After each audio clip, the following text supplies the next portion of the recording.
ओम शांति। आज की तारीख है 8 मार्च 2024। साकार महावाक्य। बाबा कहते मीठे बच्चे, बाप की साकाश लेने के लिए,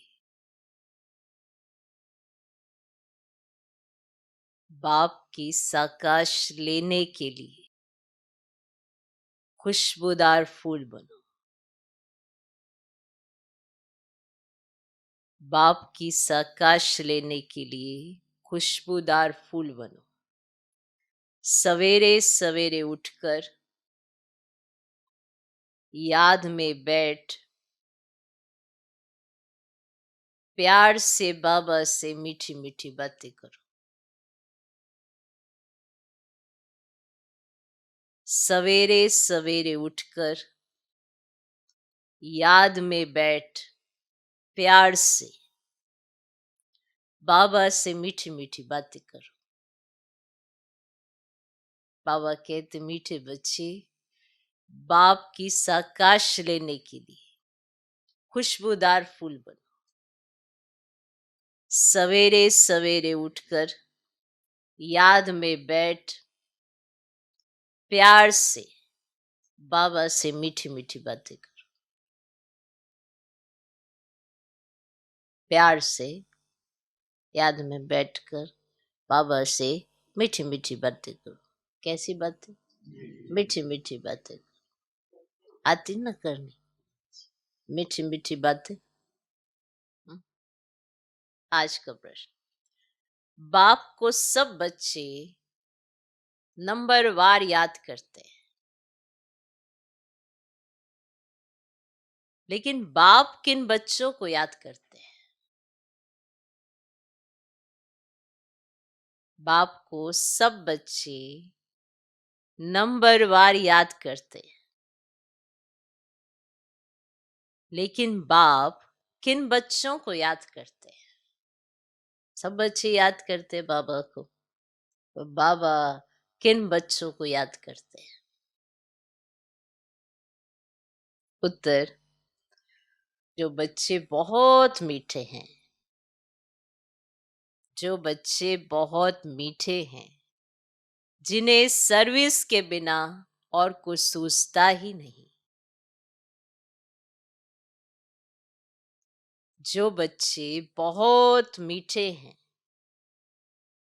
जिन्हें सर्विस के बिना और कुछ सूझता ही नहीं, जो अति प्रेम से बाप को याद करते, खुशी में प्रेम के आंसू बहाते, जो अति प्रेम से बाप को याद करते, खुशी में प्रेम के आंसू बहाते, ऐसे बच्चों को बाप भी याद करते हैं। ऐसे बच्चों को बाप भी याद करते हैं। बाप की नजर फूलों तरफ जाती है। बाप की नजर फूलों तरफ जाती है। कहेंगे, फलानी आत्मा बड़ी अच्छी है। कहेंगे, फलानी आत्मा बड़ी अच्छी है। ये आत्मा जहां सर्विस देखती भागती रहती है। ये आत्मा जहां सर्विस देखती भागती रहती है, अनेकों का कल्याण करती है। ये आत्मा जहां सर्विस देखती भागती रहती है, अनेकों का कल्याण करती है। तो बाप उसे याद करते हैं। तो बाप उसे याद करते हैं। तो कई पूछते हैं ना, बाबा मुझे याद करता है या नहीं करता? क्या बाबा को मेरी याद आती है? तो ये बच्चे भी समझ सकते हैं कि मेरी याद बाप को आती है या मेरी याद बाप तक पहुंचती है। समझ सकते हैं ना बच्चे। और बाप किनको याद करते हैं वो बाबा बताते ही हैं, बीच में बताते हैं ना, बीच बीच में मैं किनको याद करता हूँ, कौन मुझे याद पड़ते हैं, बताते रहते हैं बाबा। तो पूछते हैं ना सभी, बाबा आपको हम याद आते हैं?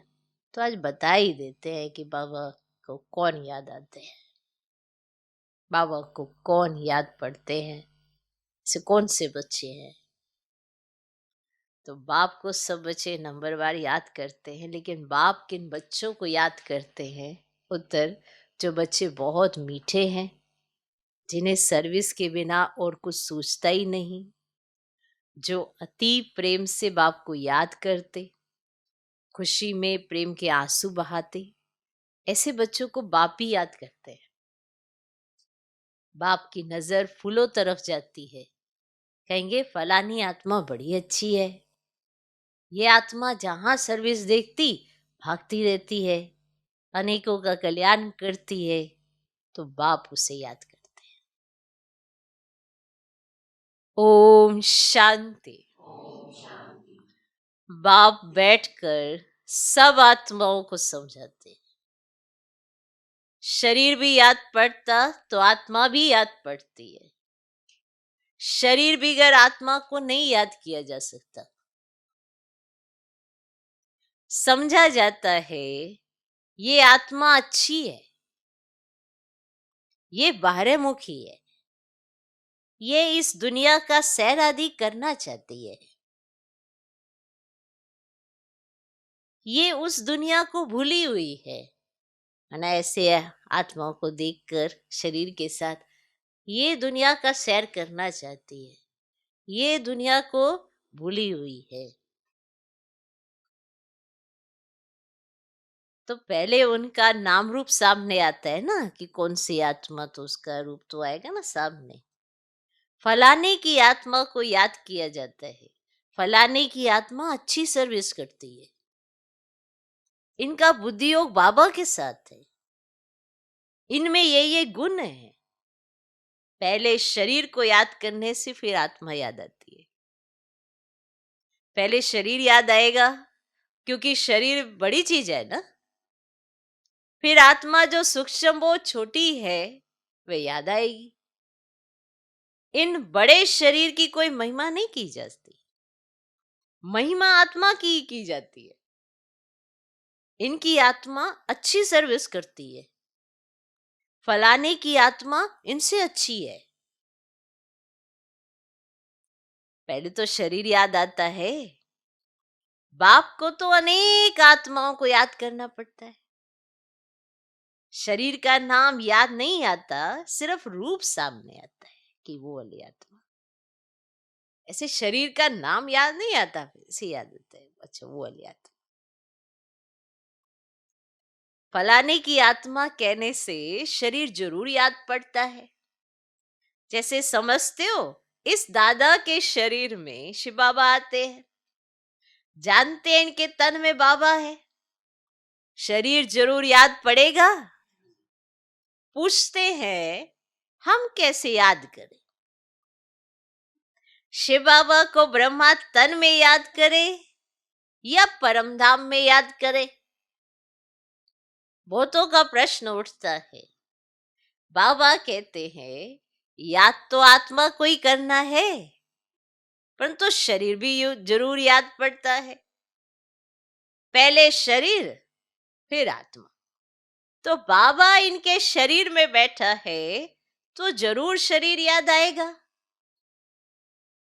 फलाने शरीर वाली आत्मा में ये गुण है, बाबा भी देखते रहते हैं कौन मुझे याद करते हैं, किस में बहुत गुण है, किस किस फूल में खुशबू है। फूलों से सबका प्यार होता है, सबको प्यारे लगते हैं ना, सबको ही फूल प्यारे लगते हैं। फूलों से सबका प्यार होता है। गुलदस्ता बनाते हैं, बनाते गुलदस्ता, बनाते, गुलदस्ता बनाते, उसमें राजा रानी प्रजा, भिन्न भिन्न फूल पत्ते आदि सब बनाते हैं, है ना। जब गुलदस्ता बनता है तो सब तरह के फूल लगा के उसमें पत्ते ये भी लगाए जाते, सिर्फ फूल फूल लगा देंगे तो गुलदस्ता नहीं लगेगा ना। तो उसमें राजा रानी प्रजा आदि सब लगाए जाते हैं ना। तो बाप की नजर फूलों की तरफ जाएगी, कहेंगे फलाने की आत्मा बड़ी अच्छी है, बड़ी सर्विस करती है, आत्म अभिमान में रह बाप को याद करते रहते हैं, जहां सर्विस देखते हैं वहां भागते हैं, फिर भी सवेरे उठकर याद में बैठते होंगे तो किसको याद करते होंगे? शिव बाबा परम धाम में याद आता होगा या मधुबन में याद आता होगा? कैसे याद करते होंगे? बाबा याद आता होगा ना। हाँ?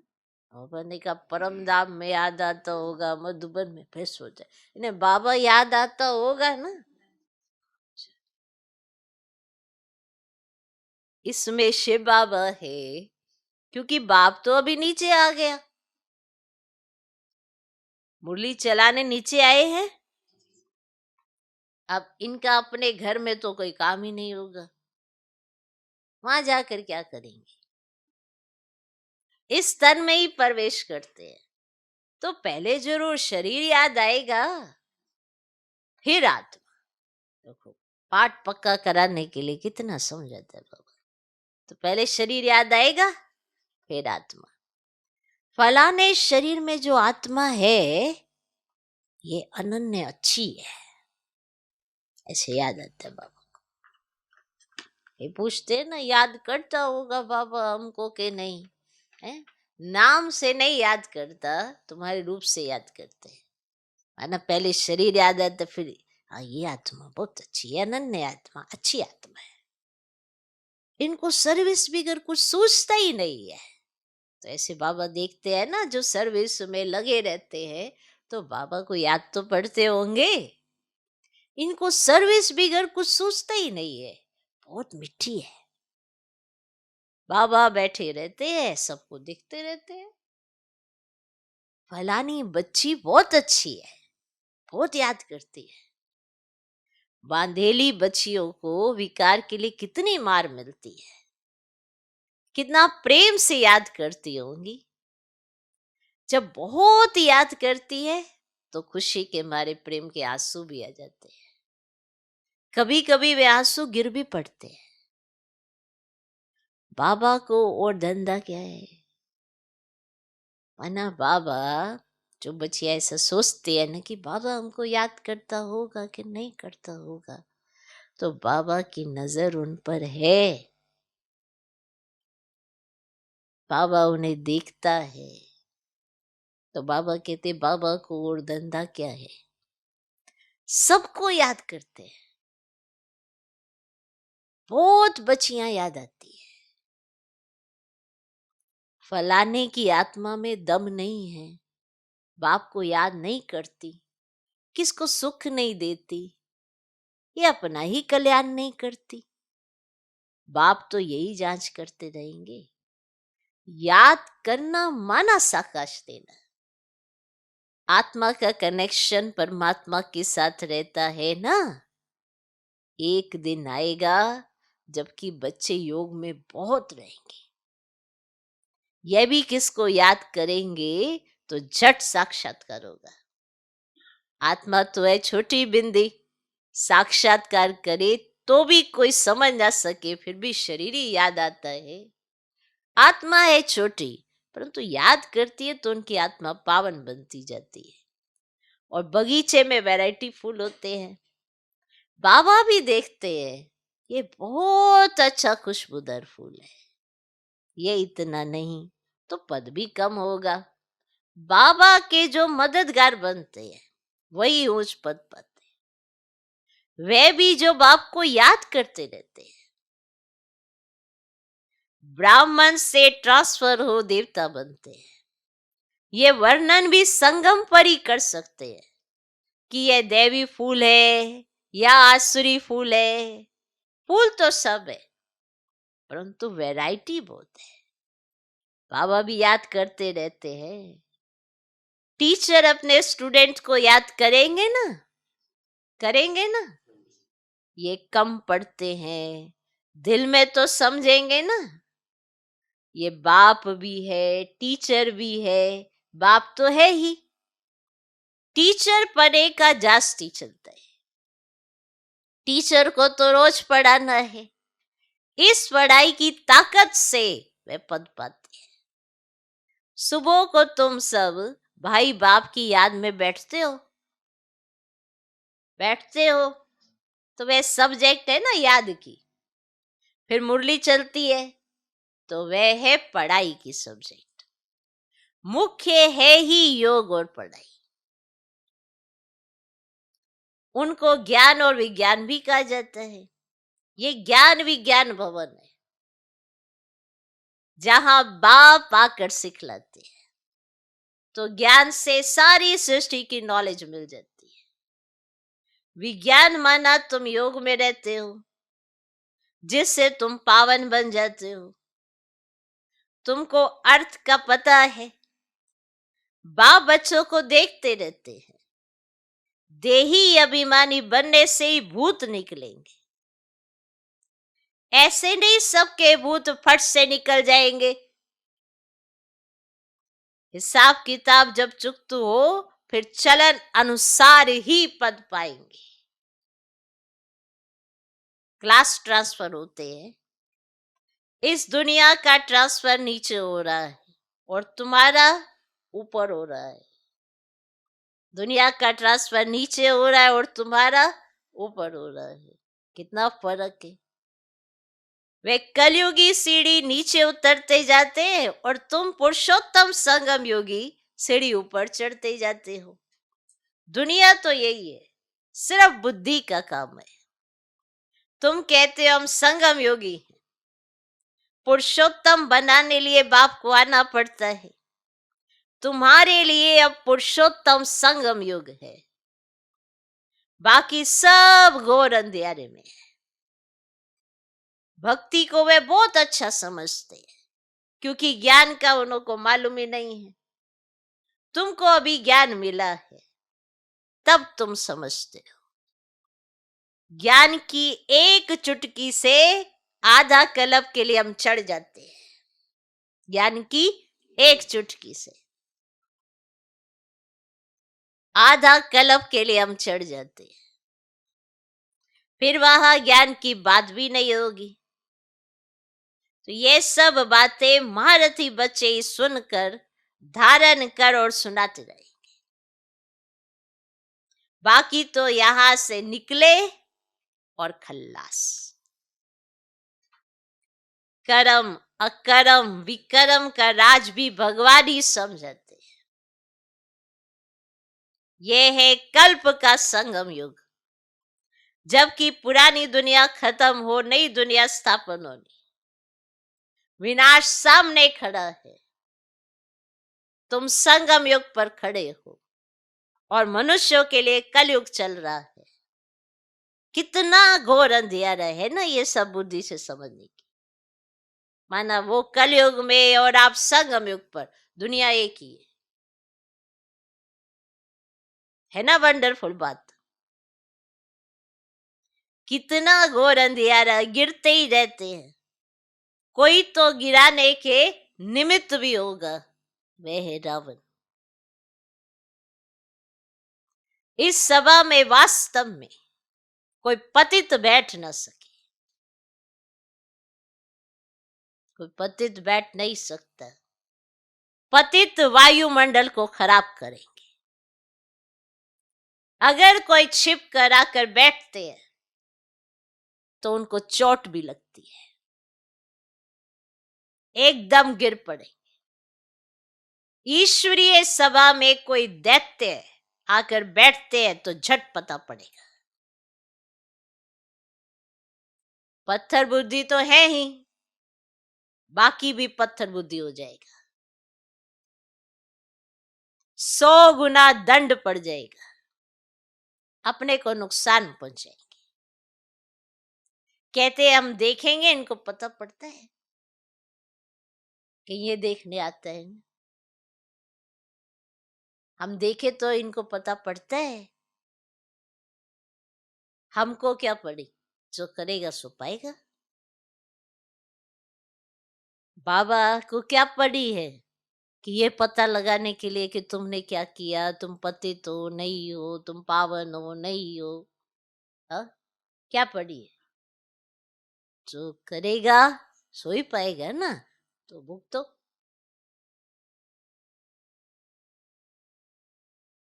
तो कई सोचते हैं ना कि देखे इनको पता पड़ता है, हम तो ऐसे चलते नहीं है, और ये समझते हम चलते हैं। कहते हम देखेंगे, इनको पता पड़ता है। हमको क्या पड़ी, जो करेगा सो पाएगा। हमको जानने की जरूरत नहीं। बाबा कहते हमको जानने की जरूरत नहीं, बाप से सदैव सच्चा रहना है। कहते हैं सच तो बिठो नच, सच्चे रहेंगे तो अपनी राजधानी में भी डांस करेंगे। और बाप है ही ट्रुथ, तो बच्चों को भी ट्रुथ बनना चाहिए। बाबा पूछते हैं, शिव बाबा कहाँ है, शिव बाबा कहाँ है।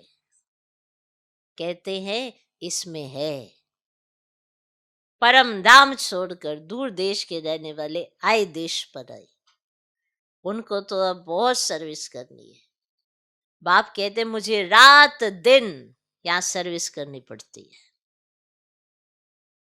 संदेशियों को, भक्तों को साक्षात्कार कराना पड़ता है तो यहाँ ही, वहां तो कोई सर्विस ही नहीं। सर्विस बिगर बाबा को सुख ना आए।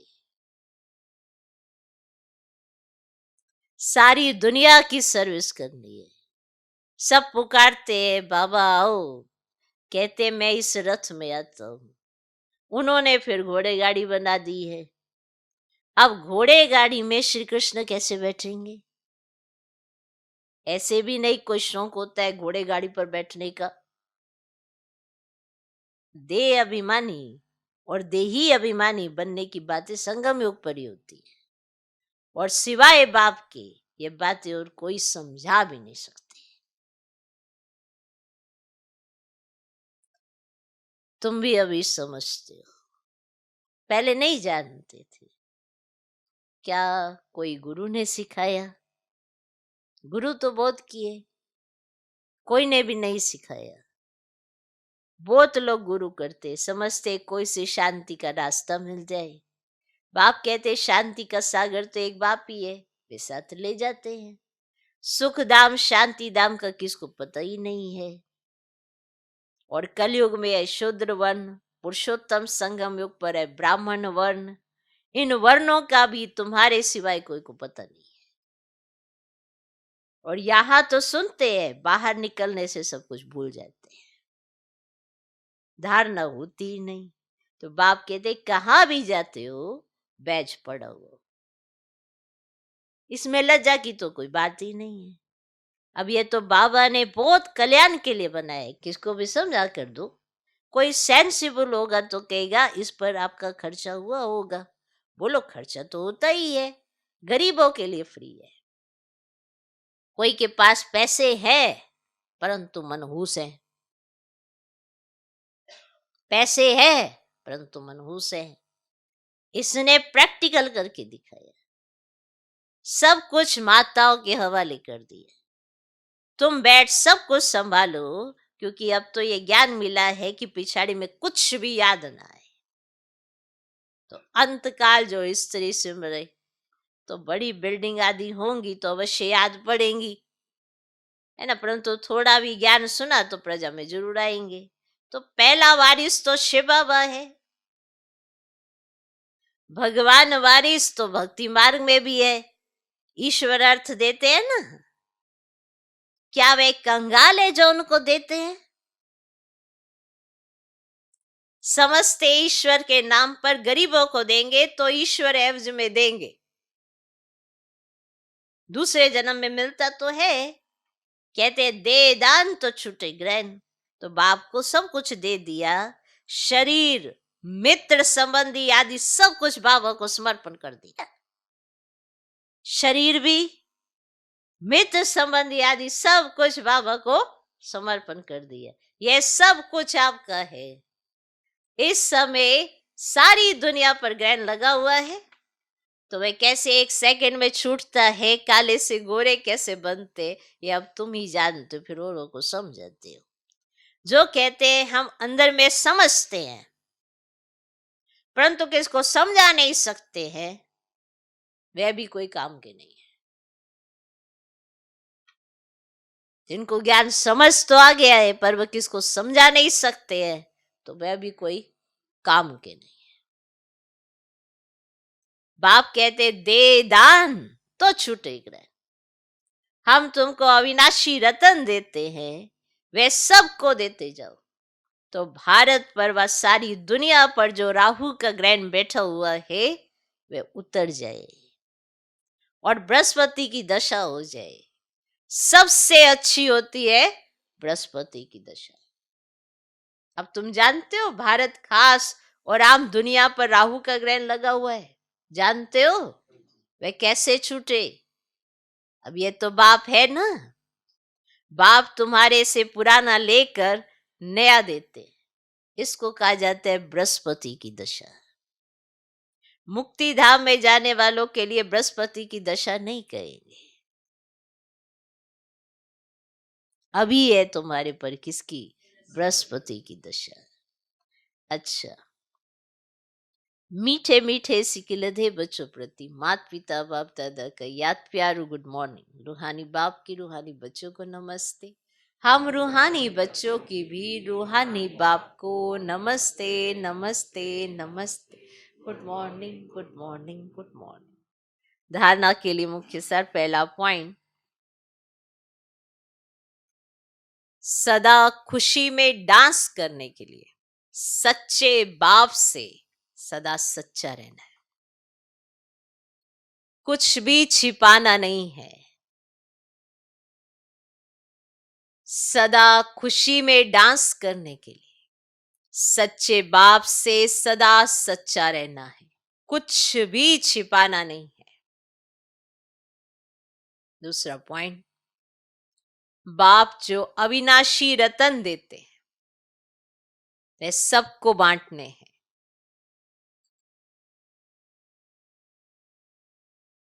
बाप जो अविनाशी रतन देते हैं वे सबको बांटने हैं। साथ साथ शिव बाबा को अपना वारिस बनाकर सब कुछ सफल करना है। साथ साथ शिव बाबा को अपना वारिस बनाकर सब कुछ सफल करना है। इसमें मनहूस नहीं बनना है, इसमें मनहूस नहीं बनना है। मनहूस कौन? जिसके पास होता है पर वो सफल नहीं करता है, वो है मनहूस। माना भगवान ने उसको चांस दिया संगम पर। जब गरीबों के पास कुछ नहीं होता तो दो चीजें तो होती हैं, तन और मन। ये लगाने का चांस गरीब के पास बहुत अच्छा है, तो वो अगर ये लगा देता है तो वो धन नहीं भी लगाता तो भी कोई बड़ी बात नहीं। समय, श्वास, संकल्प अगर गरीब लगा देता है और सच्चे दिल से लगाता है तो बहुत बहुत बलिहारी है भगवान उस पर अगर किसी के पास धन है और वो लगाता है सेवा अर्थ, जैसे ब्रह्मा बाप ने किया, तो भी बाप बलिहारी है। पर अगर किसी के पास धन होता है पर उसकी मानम थोड़ा वृत्ति थोड़ा दूसरी होती है, वो ना लगाने वाली वृत्ति होती है, उसे मिल जाए सब कुछ वो तो उसके अंदर है, पर लगाने की वृत्ति नहीं होती है, तो वो मनहूसी है। क्योंकि संगम पर मिला तो उसे लगाने के लिए, लेकिन वो लगा नहीं पाया। तो ये सब चीजें भी सबको समझ में नहीं आती हैं, और जिसको समझ आती हैं तो वो ब्रह्मा बाबा समान फिर वो करेगा भी। लेकिन जो नहीं कर पाता है तो बाबा तो साक्षी होके देखता है, क्योंकि उसके लिए तो जो ब्रह्मा बाप ने किया वो तो कोई बिरला ही करेगा। इसलिए जो फॉलो करेगा उनको तो वही करेगा। नहीं तो हिसाब भी रखते, हम ऐसा लगाएंगे तो आप ऐसा करेंगे क्या, ऐसा कर देंगे क्या? मना कहीं ऐसे सौदा करते हैं, बाबा हम आपके पास ऐसे लगा रहे हैं, तो फिर ये सब आप करेंगे क्या? ऐसा सौदाबाजी भी चलती है कहीं। लगाना, सफल करना एक अलग भाव होता है, लेकिन उस पे ही सौदा रख देना तो वो लगाने के बराबर नहीं होता। उन्हें तो कोई सौदा नहीं, उसने तो निछावर कर दिया अपना सब कुछ और माताओं बहनों के हवाले कर दिया। जैसे रखें, जो दें, जो खिलाएं, जो पिलाएं, जो दें, उनके हवाले। ऐसा समर्पण कौन करेगा? और जिन्होंने किया तो वो अष्टरत्न बनते हैं, 108 की माला के मन के बनते हैं, जिन्होंने उनके समान समर्पण किया। सब थोड़ा करते हैं, सब तो सौदा करते हैं। हम लगाएंगे और फिर आप ये देना, माना लगाएंगे फिर हमारी पोजीशन भी होनी चाहिए या हमको ये चीज मिलनी भी चाहिए। तो ये लगाना थोड़ा होता है जो सौदेबाजी हो जाती है। जैसे किसी ने लगाया तो मेरे नाम का एक पंखे के ऊपर वो लिख दो। जैसे भक्ति मार्ग में क्या करते हैं, जैसे पंखे ऊपर चल रहे होते हैं पर उस पर नाम लिखे होते हैं, नीचे टाइलें लगी होती हैं उस पर नाम लिखे होते हैं, दरवाजों पे, इस पे, जगह पे, हर जगह पर एक वाटर कूलर रखा होता है उस पर नाम लिखा होता है। तो सबको नाम मान शान की चाहना भक्ति मार्ग में होती है, तो ब्राह्मण जीवन में भी होती है कईयों की, कि हम सफल करेंगे तो फिर आप ऐसा करेंगे क्या, हमारे नाम पे ये चीज रहेगी क्या? तो ये सौदा है। करें ऐसे कि खुद को भी स्मृति ना रहे कि मैंने क्या किया। ऐसा करने वाला विरला विरला ही कोई होता है कि खुद को भी स्मृति ना रहे कि मैंने किया ही क्या है। समझा? ओके। आज का वरदान,